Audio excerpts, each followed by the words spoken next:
One wrong step meant death. No law, no mercy, no second chances.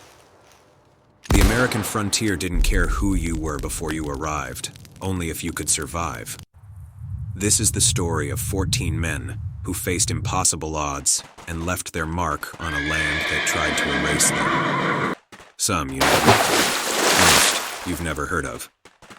All of them earned their place in history the hard way. Today, we'll explore their stories, the trailblazers and builders who carved their mark where wilderness once ruled, the warriors and visionaries who fought for the land and their people, and the renegades and legends who lived by no man's law, caught between the world that was and the one still being born. I'm Rowan, and this is OTRA Legends. Let's get into it.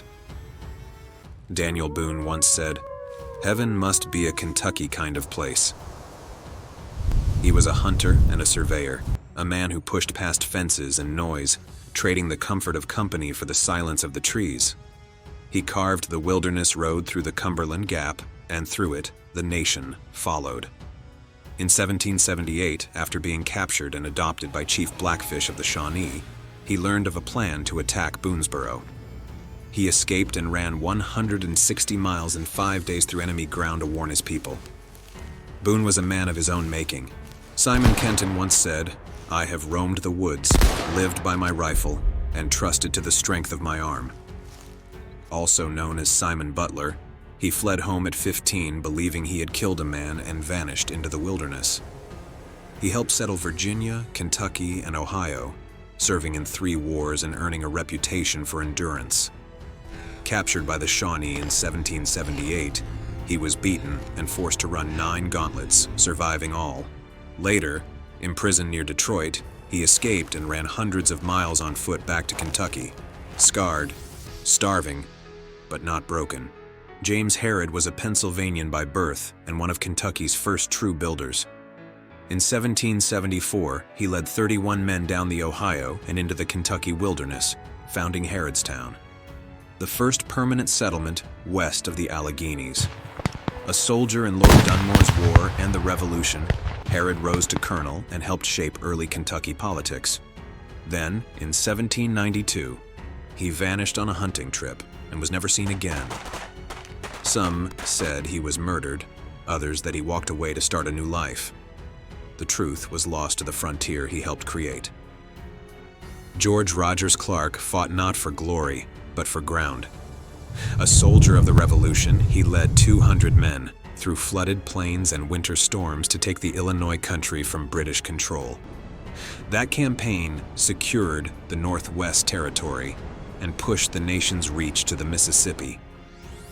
He won a war on foot, with hunger and cold as his closest allies.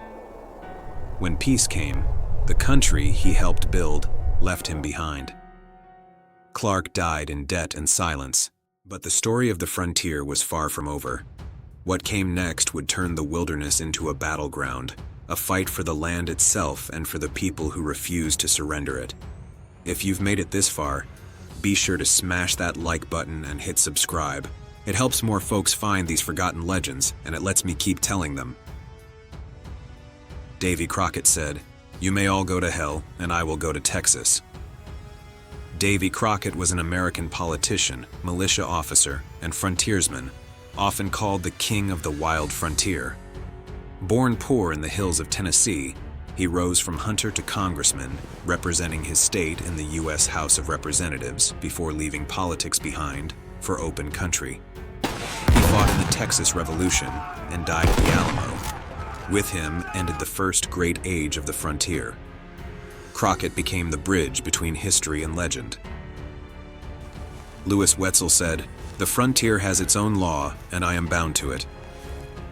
He was an American scout and frontiersman, known along the Ohio frontier as Death Wind.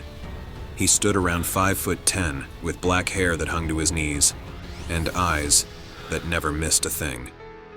Wetzel was an expert with knife and tomahawk, and even deadlier with his long rifle. He moved, quiet and deliberate. To settlers, he was a guardian. To natives, an enemy. He lived by his own rules. Simon Girty once said, "The wilderness is my home, and the people within it are my family." Born on the Pennsylvania frontier, he saw his father killed and was taken in by the Seneca. Years later, he served as a scout for the colonies. But what he saw along the Ohio changed him. Innocent people caught between flags and promises. Girty walked away from both sides and lived as he saw fit, loyal only to the people he called his own. History never decided what to call him, only that he belonged to the frontier. Captain Samuel Brady was a ranger born for the frontier. A scout, soldier, and tracker, he moved through the woods like smoke, fast, quiet, and never far from danger. He fought in the Revolution, then carried the war west, leading men who lived by nerve alone. When cornered near the Cuyahoga, Brady made his escape in a single leap across the river, a jump that outlived him. He didn't chase fame, he chased survival. And on the frontier, that was enough to make a man's name last. Thomas Bigfoot Spencer was a long hunter and a giant of the Tennessee frontier. He lived alone near Bledsoe's Lick, where the woods were thick and danger close. Broad and fearless, he carried the strength of two men, a man who could throw a deer across his shoulders and walk for miles. Spencer hunted, fought, and slept beneath open skies. In 1794, he was killed defending the land he helped settle. Some said he died hard. Others said he never truly died at all. Cornstalk said, "When I was young and my people were strong, I feared not the white man. Now we are few and helpless, yet I fear not still." Chief of the Shawnee, he fought at Point Pleasant in 1774, then turned to peace, hoping to spare his people. Betrayed and killed under truce at Fort Randolph, he met death without fear. His courage marked the beginning of a long struggle between nations, one fought as much with honor as with blood. Blue Jacket was a Shawnee war chief who rose from warrior to commander of a confederacy. In the 1780s and 90s, he led the fight to hold the Ohio country against the new republic's advance. Victorious at the Wabash, defeated at Fallen Timbers, he was a strategist who fought for a nation's survival. Though the war was lost, his leadership gave shape to the frontier's fiercest resistance. The place he fought for still carries his name. Little Turtle of the Miami said, "The blood of our warriors has gone to cover the ground you stand on." He led the greatest native victory in American history, destroying 2 U.S. armies in the early Northwest Indian War. Yet when the odds turned, he sought peace, believing survival required wisdom more than war. He was a tactician and a statesman, respected by both enemies and allies. Few leaders knew when to fight, and fewer knew when to stop. Tecumseh said, "Live your life so that the fear of death can never enter your heart." He dreamed of unity, not conquest, calling tribes together from the Great Lakes to the Gulf. As the frontier closed in, he stood unbroken, fighting for a confederacy that might have changed history. He fell at the Battle of the Thames in 1813, and with him, the last great hope of resistance. Yet his voice still carries, clear, defiant, and remembered. These were the faces of the American frontier. Each walked the same ground, not always on the same side, but all united in the relentless fight for survival. They were people who met a hard land and left their mark.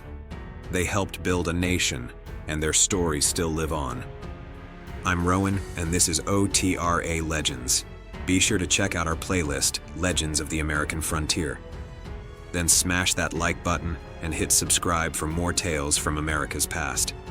Until next time, happy hunting.